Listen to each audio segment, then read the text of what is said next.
You're now watching Sold in 60. This is your host, Richie Rich. Shout out to our sponsors, Richdale School of Real Estate and Factual Films. You are now tuned to Sold in 60. I have a special guest with me today. This is Mr. Hill. Mr. Hill is a product of when you talk about finding raw talent. So thank you for coming on the show, King. I appreciate you. Thank you for having me. Yo, I'm trying to give them a little backstory. So if you tuned in, we always talk about talent and people that get into the industry. And just to give them a little bit of background, you got referred to me from a friend of mine that didn't even know you or anything, right? Correct. So you were, so tell us your story. How'd that go down?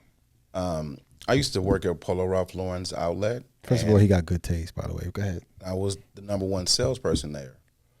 Richard, next to me, came to me one day. I supposedly showed him a hat he hated. I didn't like it myself, but the pullover, we both bought the same pullover. After pullover, I didn't like the hat for real, but I showed him the colors match, the patches match, get it. So my man Rich, he bought the hat. Everything was fine. A couple weeks later, his buddy came in, Fred. He was going on a trip with his family. He had to pick up a couple things before they went on the trip. So by him doing that, I'm showing him different things in the store. He had said to me, you ever thought about selling timeshare? I said, no. Why, you think I can do it? He said, yeah, I think you can do it. We're going around the store. I'm showing him more different things. And he happened to say it 2 more times. No. And I asked him, I asked him 2 more times, you really think I could sell timeshare? So on the 3rd time, he stopped me. He said, check it out, man. I don't come up to people on a daily basis and tell them they can do my job. I'm letting you know you can do it and you will be successful at it. So much so, as you sold my friend a hat that he didn't even want. I said, what you talking about? What you talking about? And he brought the story over Rich. I said, okay, I do remember that a little bit, but not really. And he showed me a picture. Well, Rich came in the store probably a couple weeks after that, and he was in my face. And when he came to me, at that time he had a list, and that list was showing the performance of individuals at the resort. And he said, okay, here's the low person, here's a high person. You've never done it before. I think you may be in the middle. So being in the middle, this is kind of what you'll see. And at that same time, he showed me the picture of the hat I sold him with the pullover when he was on vacation. And he said one thing he did appreciate, even though he didn't like it that much, is that when he stepped out of the resort when he was on vacation, he did get several compliments that day. So he said, you actually sold something I didn't want. I wore it and I got compliments. So no one's going to say they don't like compliments. So from that is how Rich and I started our relationship. He got me into the resort, and I did my training, and I worked at the resort for a little while. That's what's up. Yeah, I remember that hat. It was royal blue. Yeah, I was going to Colorado and I was trying to get right, and I bought the I can't remember what the name of it is, but yeah, you hooked me up with that. You know what I'm saying? He's like, shit. So all I'm saying is that the people in the industry find people with that can connect with people and create commonality, and that's when people see greatness in you. So I'm glad that him, Fred, put the bug in your ear, and then you took the time to reach out, and then you joined the resort. So what was the training like when you started training? The training was good in my opinion. While you're there in training, they make you feel like it's going to be intense because they're preparing you to be in front of people and to know what you're talking about. So with that being said, there are, after the 2nd week, there's pretty much daily tests of things you learned the day before. You go home and do your homework. You're going to take a test the next day. You have to get a certain percentage. You have to pass the test. If you don't pass enough tests, you're out of training. So the training was a little bit intense. For myself, sometimes I didn't feel prepared or ready, but with the reassurance of Rich, it's another young lady that helped me out tremendously. Her name is Michelle Hernandez. We got a bond that I never even thought, because most individuals in my training class were afraid of her. She was the VP of training, by the way. So right. To get the VP to vibe with you, that's big. So with that being said, I was like, wow, okay. She took a liking to me, let me put it to you like that. And she went actually above and beyond. I can't tell exactly what she did, but she went above and beyond to help me through the whole process, because, again, as Rich was just saying, you find commonality in people. And it's just something her and I clicked, and it was, it's a good relationship. So Michelle's, her and Richard were big parts of that. And also I had my trainer. His name was Low Wood. He was a spectacular gentleman as well. He's very enthusiastic. He's from a coaching background, so he brings coaching into it. He's super enthusiastic. He'll be a cheerleader at sometimes, but he also will let you know when you're doing wrong. So let me ask you a question. So you made it out of training, then you hit the sales floor. Now, knowing that you learned about selling that particular product, do you think that the people that you were selling felt like the product really works? No. Some did, some didn't. Tell us more about that. Well, with me, to be quite honest with you, I didn't have that much success at the resort, and I couldn't figure out why. Because me just being Jason, I'm gonna talk to anybody. I'm gonna find something in common with you, and I did my best at the resort, but still I was kind of maybe not being myself 100%, so I was apprehensive. So sometimes you get people on at what they call the table.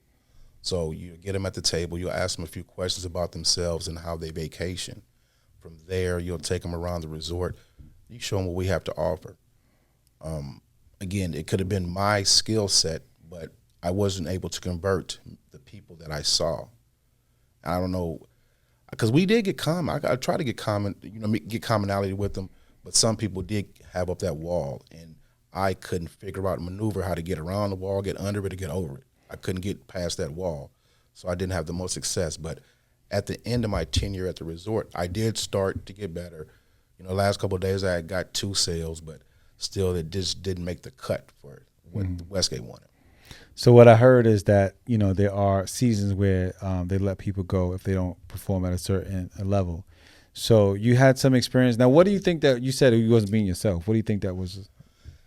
And even to this day, I still can't figure out why, because I can approach any stranger, whatever, at Polo with no problem. It was very easy for me. I approached every person, didn't matter if they spoke my language or not. And I always was number 1 in sales at Polo because of that. But, and I'm from the Midwest, so I've seen all different kind of people in my life, but I don't know why. And I still can't figure it out. But I was talking to a buddy the other day in regards to that, and he was like, Jason, you just weren't being yourself at the table, because if you were being yourself, the person that I see and others saw, you would have been very successful at the resort. But again, I guess, I don't know what held me back. And what it has to be, like you said, I just wasn't being myself, and I don't know what the hell's wrong with me, why I wasn't being myself. Now, do you think that it was like the color of your skin or the clothes that you wore or just having a product that you wasn't aware of? I would say not the clothes I wore, never that. But again, the people they put in front of me, some of the people I couldn't really break that wall down, because we were on 2 different ends of the spectrum as far as culture and things of that nature. And as well, there are tips and tricks with experience, you'll find out at the resort. But basically, Jason's kind of black and white, so I followed the damn rules. And what I did was, every time I took someone out to the property, I did what I was told to do. And I took them to a property, or unit rather, which is a 5-bedroom spectacular unit. But when I sit them at the table and tell them it's $100,000, people kind of shied away from that. And that even made the wall bigger. Well, let me ask you this. Did you believe that the product was worth $100,000? No. Because a lot of times, transfer of emotions, right? Correct. Like when you stop me and say, yo, that shirt is, this hat is fire, that's going to go good with this, especially when you see how that blue hits. I didn't like it because it was a bulky hat. But the way you got me excited about how it matched and how it would look, I was like, you know what? Maybe he's right. All right, I'm going to take it. You know what I'm saying? Right. So the same thing happens in timeshare. You ask for $100,000. If we ask for $100,000, but we're a little bit reluctant to really work that number, and because we know there's going to be another product that's going to be less, people could see that. Like, he doesn't really believe in it. He's really lax, But I'm going to give you a story. When I started, I had, so under my bed, I had just grew a beard maybe a couple years ago. Maybe, I don't know, 6 years ago, whatever. Start wearing a beard. But before that, I didn't have a full beard. So I have a scar right here on my cheek. I have tattoos on my forearm, right? Consciously, as a black man, I'm like, the people that I'm meeting are going to be judging me based upon my appearance, right? Not really the scar. The scar is me, I could just explain that happened in car accident or something. But it didn't happen in a car accident. It happened fighting as a kid. Right. You know what I'm saying? But anyway, the tattoo is, I'm thinking, this is graffiti. So what I did when I first started is I wore, you know how the baseball people wear like a sleeve over their thing? Right. So in order for me to, first I would wear dress shirts. And dress shirts is not really my style. Okay. I went out to Ross or whatever, TJ Maxx, bought a bunch of dress shirts, you know what I'm saying? And it's hot, man. It's the summer. This is Florida, you know what I'm saying? So I was like, at the resort, I was okay, but when you go on property, I'm sweaty. So then I said, I gotta get polo shirts. So I got the polo shirts, and I went to like a Dick's Sporting Goods, and I bought the sleeve. So I'm still trying to sell. I don't think I even got a deal yet with that. One day I go into the resort, and I forget my sleeve, and I'm just in a polo shirt, and my tattoos is up, and I get a deal that day. And I said, damn it, I got a deal because I was comfortable. I got a deal because I was being myself. I was, you know what I'm saying? Right. And then from that point on, I never wore that sleeve again because I understood that I had to be comfortable. That was the first hurdle. The second hurdle was believing in the product. Now, for me, I believe in the product because I grew up in that timeshare environment. My parents own timeshare. I believe in it. You know what I'm saying? But for you having a new product, you still have to learn it. You know what I'm saying?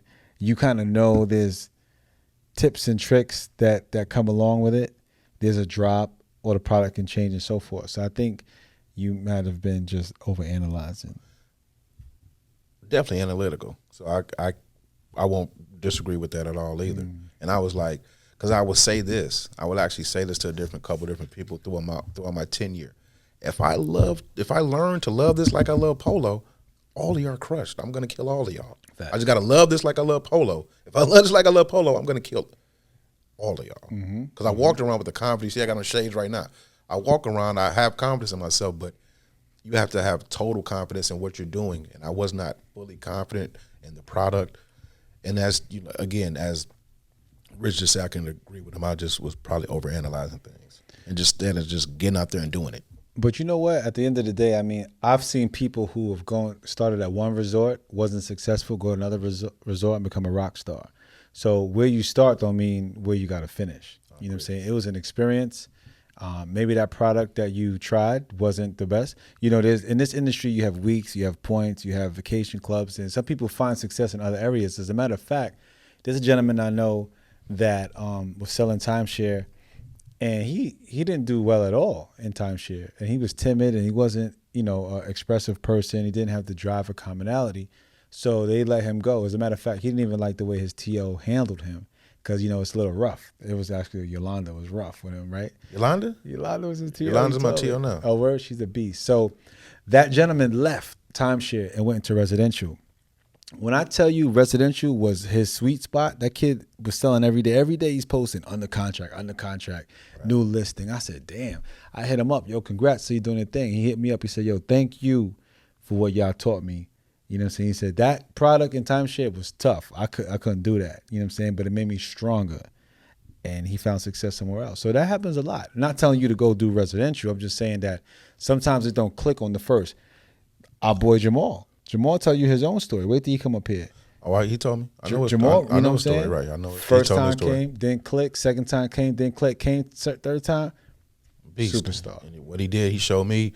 It was a couple weeks ago, but I'm not sure how long ago he got it. But he sent me a text message with his $1 million ring. He did. He earned his ring. So he got his ring. So, hey, that's a feat at Westgate. That to get that ring means you are a top salesperson there. And again, being top in sales there is going to give you money for your life to, basically it's life-changing money. That's what I want to call it. You can work this job. You can work a resort to make life-changing money. And I'm still on that path. That's what's up. And it's going to happen. So let me ask you this. So off the line, then you transition to a different department. So you're still doing sales, but it's a different angle. Is that correct? Correct, yes. Okay, so tell us about that. Right now in what's called in-house telesales. And what I'm doing, similar to the resort, because in-house at the resort, you're speaking to owners the majority of the time. So what happens is with in-house telesales, we speak to owners. And what we do is we talk to owners that have already owned property with Westgate, but they may be lacking in some areas. In timeshare, you have a whole. That means you can travel every year, or you have an odd year or an even year. Or you just may have a 1-bedroom, but you got 4 or 5 kids. Mm-hmm. So what happens is, in telesales, we talk to the people and we reach out to them via phone, and we the angle with that is to lower the interest rate. The interest rate they just left the resort with, we're going to call them and let them know we have an option to lower that rate for you. But within lowering that rate, you have to increase on property. So you have a 3-bedroom every other year. Let me get you that 3-bedroom every year so you and your family can make memories every year. Those memories, you're going to take those to the grave. Nice. So basically, you're still upgrading owners, just doing it over the phone. You don't have to meet with them face to face. Correct. And you know what's crazy is like I have friends that work there that were they were good on the sales floor, but anytime the resort goes through a change, or let's say like what happened with COVID, a lot of those brothers and sisters left and went to telesales. Some of them said they would never come back because they love what they do. So, shout out to them, because it's a different animal. And it's crazy because I was a bill collector. I come from the sales. Right. You know what I'm saying? Yeah. So I was good on the phone, in my opinion. I love being able to make up my voice, be whoever I want to be. They can't ever see me. You know what I'm saying? If I want to be country right now, I could be country if I wanted to. If I wanted to be, hey, this is Richard. Listen, your file came on my desk here. I see that you have a high interest rate, and we want to help you. I could be whatever I want to be over the phone. Right. And that was the fun part. So not having to deal with someone face to face was a strong suit. And I was like, I don't know if I could do this whole resort thing. You know what I'm saying? Because people could see you directly. But I was able to be successful. The person that referred me, I call him. His name is Enrique. He called me while I was in New York, and that's the story that I share all the time. But to make a long story short, I didn't think that the face to face would have been my thing. And the same thing happens to some people that's at the resort, and then they go into telesales and they crush it. So the fact that you're still in the business, that's what matters. The fact that you're still using your talents, because you're super talented. You know what I'm saying? I'm glad to see that you're, still in the company. And wherever you go, you're going to be successful.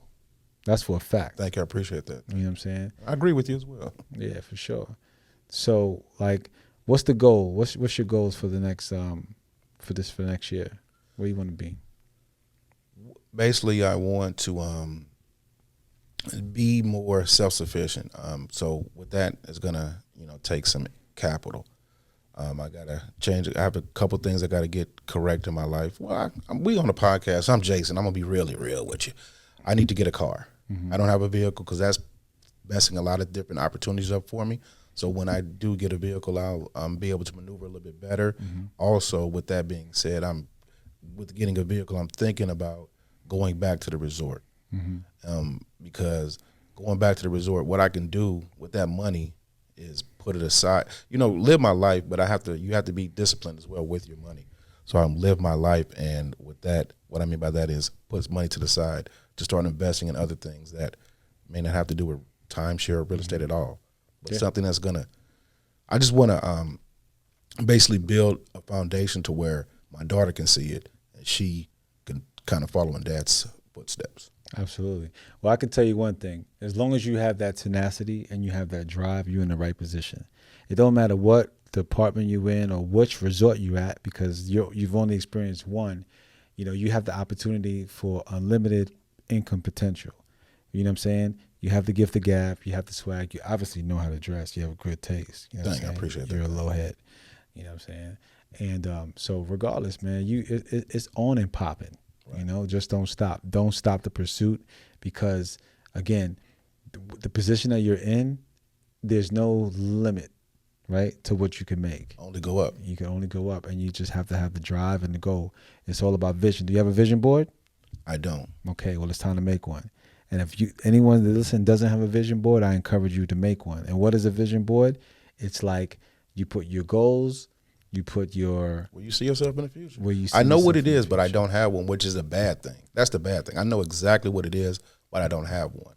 And the suggestion you just gave me is the suggestion you'll hear from anyone that's successful. Not anyone, that's too broad of a word, but many people that are successful have vision boards. Mm-hmm. And what they do, they look at that vision board, be it they put it in their mirror, but they know they're going to put it in a location where they see it every day, multiple times a day, and that's going to keep you focused, keep you on your path. Yeah. So with all that being said, I should have one. You know, I just have to, because I look at a man in the mirror. Everything that happened to me in my life, be it good or bad, Jason put himself there. That's what I believe. We're going to do a follow-up session. We're going to bring you back on. We're going to do a follow-up. We're going to do that in maybe 6 months. You know what I'm saying? And I know that you're gonna hit certain levels of success. And we want you to share, because there's somebody out there listening right now that's on the fence. Now, you know, we're getting closer to the time of year where they hire new people. And listen, it takes a leap of faith to leave whatever you've been doing to get paid and then to jump into some other industry you have no idea about, right? Correct. That is only based upon sales. If you don't kill, you don't eat. So it takes the will. And, you know, because some people hold on to the other jobs, but sometimes it's just not able, you can't carry both. You know what I'm saying? Whether it be time constraints or maybe it be energy, you know, it's kind of hard. That training is no joke. And I give it to you because I think you trained and you were still working. Yeah, I was still working at Polo, yeah. You know what I'm saying? And I mean, that takes a different type of individual. When we were hiring for that, we told people, yo, you can't have another job. You can't have a life. That's true. You know? They did tell me that, and they asked me about that, and they were like, Jason, well, I don't know about you staying at that Polo. And to make it through, to hold down both, that just shows you have a different type of strength. You know what I'm saying? But yeah, that's what I want to say. So I appreciate that, and to put a little bit on that, my buddy at the time, because, you know, Rich probably didn't know. He may have known, he may not have known. I may have shared it with him. I'm not sure. But when I was in training, you know, to get there, you know, one thing about training, it trains you what the resort wants. So what the resort wants is people that are on time. To get to training on time every day, I believe it started at 8 o'clock. I'd have to be on the bus when it was dark. Every day I was on the bus like about 5:30. So every day I was outside when it was dark, and one of my buddies like, damn, man, I can't believe you. I couldn't do it. I couldn't just do that every day. I couldn't get up every day when it's dark outside, get on the bus and go back home.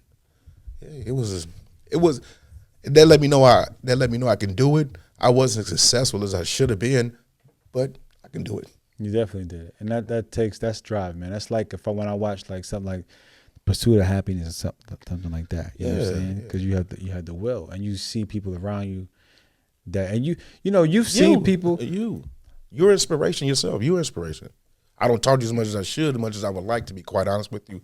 But this man's inspiration right here. As I talked about Michelle Hernandez a little bit earlier, but if it wasn't for this gentleman, myself, of course, but this gentleman and Michelle Hernandez, you know, I don't know if I would have made it through. This guy right here, he's a good person, you know. He's a good guy. I'm not going to say anything other than that. He's a good guy. And the people that are watching this that know him, knowing this, he's good chance he's helped them in the past as well. And he's willing to help them again. Yeah, I appreciate that. Yeah, man. But I just know that each one teach one, you know what I'm saying? And that's what it's about, you know what I'm saying? Spreading love. Because I feel like if you're in this state and you have the opportunity to get into this type of business or even real estate, you know what I'm saying? I think it's mind-blowing what it could be done. Now, shit don't pop right off the bat. Even for my people that's doing residential. I know before we started the show, we had a small conversation about residential. I know people that been in that and haven't really clicked until their second or third year, you know? You ask me, what's the market like? And is it bad? You know, even with the interest rates being up, I mean, people still need a place to stay. Correct. People still need to buy a house if they don't own one already. But it's not as easy to qualify, or, you know, the cost is a little bit more than it was previously. Right. But I still believe in home ownership, that I think that if you don't own it, because how do you come up? When you buy a home, God willing that the equity of the home goes up and the balance goes down, a savvy person is able to borrow money against that and do something else and greater. If you have a dream to start a business or to take your kids to college, or if you want to try buy another property, like that's what it is about. Yeah, there's a lot of people on Instagram talking about the house hack, which is, you know, for your first home, buy a multifamily house, live in one unit, rent the rest.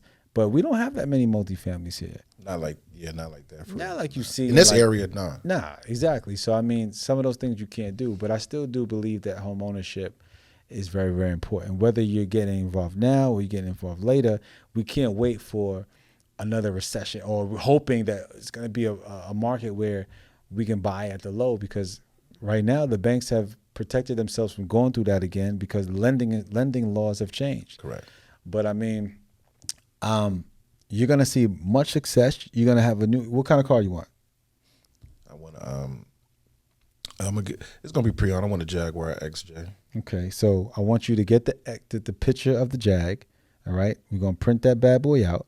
All right, and we got a goal. We're gonna know. We're gonna revisit this, and I can't wait to talk about your success, because I know you're gonna get it, and that's gonna be because someone out there is in the same seat, and they need to make their board, and they need to put their foot forward to make it happen. Correct. You know what I'm saying? So, Mr. Hill, I appreciate you coming through.